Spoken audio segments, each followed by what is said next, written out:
Baik, terima kasih Pak Moderator. Bisa dengar ya kawan-kawan? Saya dengar dengan jelas. Semua ya, dengar dengan jelas. Pak Pater bisa dengar juga? Bisa ya, jelas Pak Prof. Ya, right. Baik, saya akan coba secara singkat mengintroduce beberapa pemikiran tentang topik yang mau kita bicarakan ini. Yang pertama persoalan akses pendidikan, dan dalam tulisan terms of reference-nya sedikit disinggung relasi antara akses dan kualitas. Nah, persoalan yang penting adalah bagaimana meningkatkan akses bagi masyarakat kecil di NTT dengan harapan bahwa ada kesempatan agar semakin banyak banyak pemuda bisa mengikuti pendidikan tinggi. Ya. Memang ada studi dari UNESCO yang akhir-akhir ini tahun 2018-2020 yang menunjukkan bahwa akses sekarang ada kecenderungan meningkat. Dan kalau dilihat di Indonesia pun ada kecenderungan yang sama. Nah, terutama secara nasional. Saya belum mempunyai kesempatan untuk mencek secara detail keadaan di NTT. Kenaikan enrollment dalam perguruan tinggi ini tentu merupakan sesuatu yang menggembirakan. Hanya saya kira perlu dalam rangka berpikir tentang memberikan kesempatan lebih luas kepada teman-teman dari daerah-daerah kecil, kita perlu betul-betul menjaga ini konsep tentang akses ini. Pertama sekali, akses itu memang ada hubungan dengan demokratisasi pendidikan, yaitu adanya equality of opportunity for all, kesempatan untuk memperoleh pendidikan bagi semua tanpa diskriminasi. Nah, ini merupakan satu keuntungan dan kegembiraan bagi kita, tapi sekaligus juga merupakan satu challenge yang besar. Sebab membesarkan jumlah orang untuk terdaftar dan enrollment di perguruan tinggi, itu kita akan mulai berpikir tentang balance, equilibrium antara kuantitas dan kualitas. Dalam kenyataan kita sekarang, even di Indonesia, kita bergembira bahwa memang demokrasi kita ini membuka kesempatan bagi semua untuk memperoleh pendidikan tinggi. Tapi dengan sendirinya, enrollment ke perguruan tinggi itu bergantung kepada basis rekrutmennya itu, yaitu lulusan-lulusan dari sekolah menengah atas, atau sekolah menengah umum, atau SMK, atau SMA. Nah,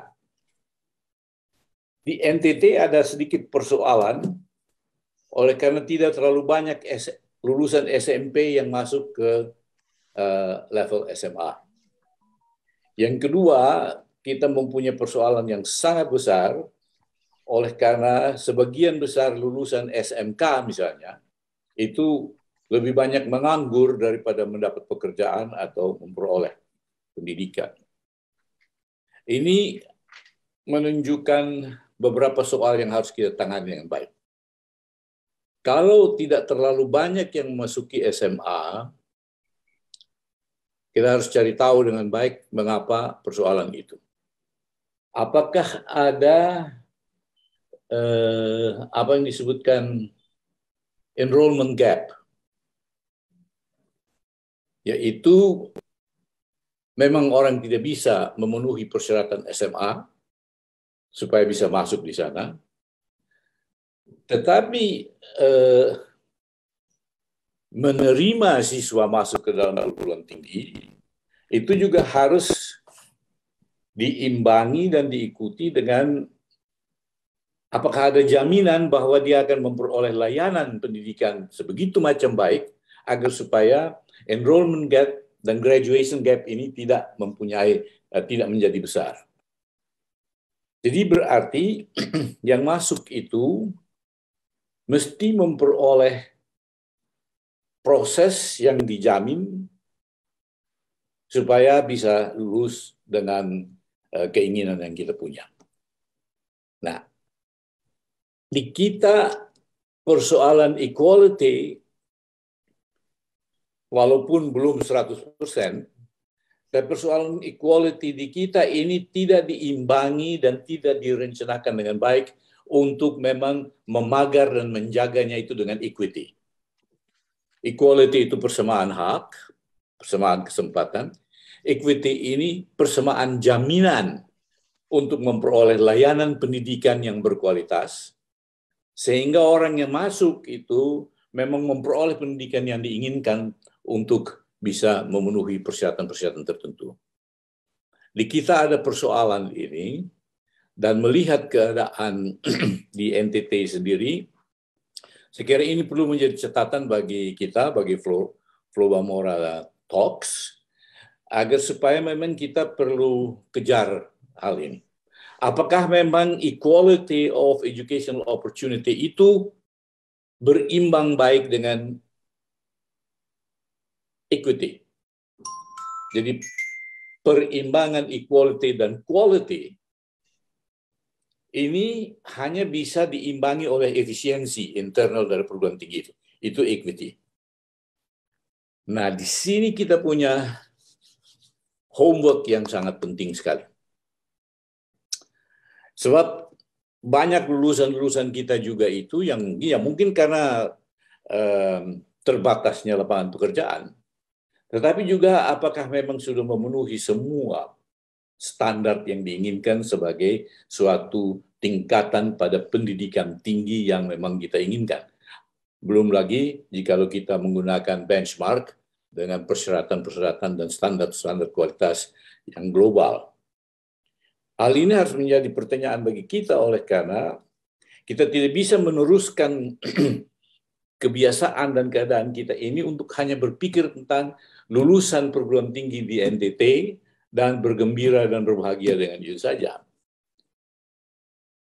Sekarang aja ya memang agak menjadi joke, tapi ada kekhawatiran tentang apakah lulusan perguruan tinggi kita ini memang bisa memberi kontribusi kepada pembangunan dari NTT. Pak Gubernur baru-baru ini mengatakan kita hati-hatilah dengan fakultas peternakan itu. Apakah memang kita menghasilkan sarjana peternakan atau kita beternak sarjana? Nah, ini kan bukan sesuatu sindiran, ini sebenarnya suatu challenge bagi kita untuk betul-betul melihat ada atau tidak adanya equilibrium, keseimbangan antara equality dan quality. Dan saya sudah bilang, jaminannya itu adalah pada equity, yaitu layanan yang sama bagi semua dengan kualitas yang kita inginkan. Itu poin yang pertama. Jadi akses memang penting bagi kita, tetapi dia sekaligus membawa homework bagi kita. Saya termasuk orang yang sangat pro akses. Oleh karena saya dari permulaan bersama dengan konsep dan pelaksanaan dari Presiden Obama tentang No Child Left Behind. Itu yang saya bilang, tidak boleh ada anak yang tertinggal. Tetapi saya tambah, kalau no child should be left behind, bagi saya harus no teacher should be left melarat. Kalau teachersnya ini tidak dibiarkan dan dia melarat terus seperti yang kita punya honorarium dan guru-guru bayar 150.000 dan sebagainya. How can you expect ada equilibrium antara equality of opportunity dan quality? Di perguruan tinggi dalam hubungan ini dengan terbukanya kesempatan yang luas, maka sudah terjadi pergeseran dalam paradigma. Kalau dulu, lalu kita refer kepada tokoh-tokoh kita seperti Profesor Yohanes, Bapak Doko, dan versus generasinya Aristonome yang disebutkan di sini. Ada pergeseran. Pada zaman tokoh-tokoh dan figur-figur kita yang lama, itu perguruan tinggi masih merupakan suatu lembaga elitis. Jadi, dan juga memang belum banyak orang yang bisa terpilih untuk memasuki perguruan tinggi. Jadi kepada mereka yang memang mempunyai kemampuan seperti Profesor Yohanes, Pak Doko, dan tokoh-tokoh lain itu pada mereka itu diberi kesempatan untuk bisa meneruskan pendidikan tingginya itu. Dan mereka berhasil dengan baik. Nah, ini menunjukkan satu hal lagi. Apakah itu kualitas dari SMA-nya di Rote atau di Kupang, ataukah itu potensi yang teraktualisasi? Nah, ini masih ada persoalan yang kita harus omong ya. Nah, berbeda dengan generasi Aristonome, perguruan tinggi pada saat itu sudah menjadi suatu lembaga yang masif. Semua mempunyai kesempatan jika boleh bisa masuk ke dalam perguruan tinggi. Nah, jadi generasi Aristonome itu tidak diberikan kesempatan untuk memasuki perguruan tinggi, tapi dia harus memperjuangkan untuk memperoleh haknya untuk masuk dalam perguruan tinggi. Jadi beda antara massive institution dan elitist institution itu adalah dalam kesempatan itu apakah diberikan atau kesempatan itu harus diperjuangkan. Nah, generasi Aristonome dan sampai sekarang saya kira orang-orang yang berkualitas pada zaman itu memang betul-betul harus memperjuangkan agar ia memperoleh kesempatan duduk di pendidikan. Dan satu hal lagi, dengan begitu banyaknya orang muda dari berbagai daerah, misalnya seperti Aristonome sendiri, dia orang dari Soe atau Niki-Niki gitu. Tapi ini menunjukkan bahwa dari pedalaman dan dari kota semua bisa mempunyai kesempatan masuk ke perguruan tinggi.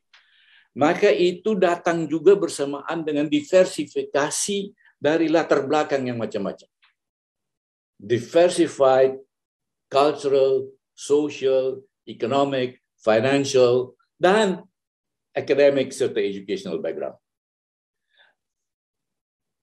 Diverse background yang ini datang juga bersamaan dengan kemampuan akademisnya yang berbeda-beda. Pengalaman yang kita hadapi, yang saya sendiri hadapi di Setiawacana, dalam menampung siswa, calon-calon mahasiswa dengan latar belakang yang diversified seperti ini, itu tidak mudah. Karena jikalau menggunakan satu standar operasi aja, maka akan banyak yang tidak mempunyai kesempatan untuk masuk perguruan tinggi. Tapi saya percaya bahwa orang itu sebenarnya intrinsically mempunyai kapasitas. Kecerdasan itu adalah potensi yang intrinsik. Jadi kalau kecerdasan itu ada, maka sebenarnya dia mempunyai harapan untuk bisa masuk perguruan tinggi. Nah, persoalannya itu adalah apakah sistem kita ini sudah seefisien betul untuk bisa menampung latar belakang yang berbeda-beda ini. Itulah sebabnya UKSW pada zaman itu mempunyai program matrikulasi dan program remediasi.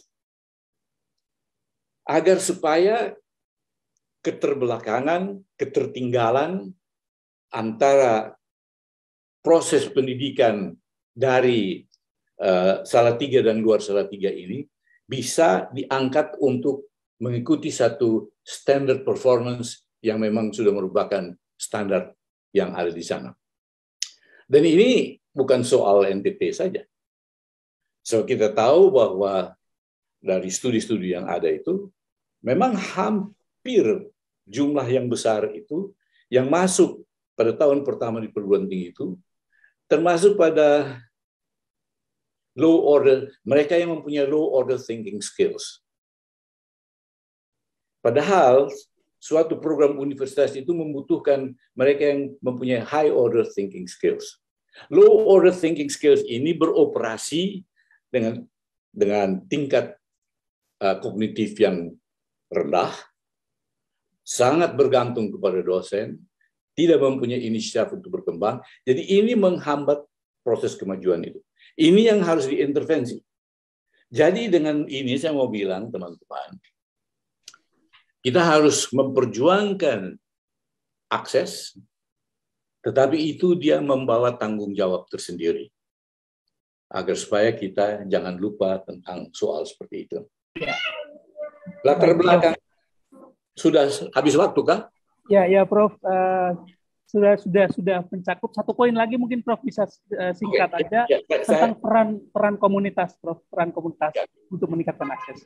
Peran komunitas ini sangat penting sekali dan harus kita treat dengan satu approach yang berbeda. Perguruan tinggi pada zaman dalam perkembangan sekarang itu men-treat komunitas itu sebagai pelengkap kepada kepentingan perguruan tinggi. Itu sebabnya you punya lembaga pengabdian pada masyarakat. Itu asumsinya transfer of knowledge. Jadi di pengetahuan itu ditransfer di bawah untuk kepentingan masyarakat. Ini yang membuat pendekatan dalam sistem pendidikan kita itu menjadi piecemeal, menjadi fragmented. Padahal dalam sistem yang sekarang kita harus rubah, bahwa masyarakat itu harus mempunyai peranan yang lebih aktif. Universitas bukan mengabdi pada masyarakat, tapi engage. Proses engagement mengganti proses pengabdian pada masyarakat. Nah, dengan begitu, kita bisa lebih menjadi partner dari masyarakat. Dan dalam pengalaman dan teori saya, Baik. Boleh satu hal saja. Ini 3 hal harus dikombinasikan. Pembelajaran dan pengajaran itu harus bisa dibawa ke dalam masyarakat sebagai pengabdian, tetapi pembelajaran di masyarakat yang memberi feedback kepada pembelajaran. Dan ini mendorong research sehingga terjadilah satu segitiga di mana pembelajaran. Terima kasih, sangat lengkap sekali dan poinnya luar biasa, mengejutkan, perdalam lagi, Prof. Kita kasih ada satu poin, Prof. Ya. Oke. Jadi merubah peranan masyarakat dari kami perguruan tinggi mengabdi pada masyarakat dengan sistem engagement kepada kepentingan dan kebutuhan masyarakat. Dan itu merubah seluruh proses pembelajaran. Dan saya sendiri mengembangkan pendekatan yang disebutkan pembelajaran berbasis penelitian, yaitu research-based teaching and learning. Ini bisa memungkinkan terjadinya satu segitiga dalam peranan perguruan tinggi, masyarakat, dan research. Saya kira itu saja dulu untuk saya.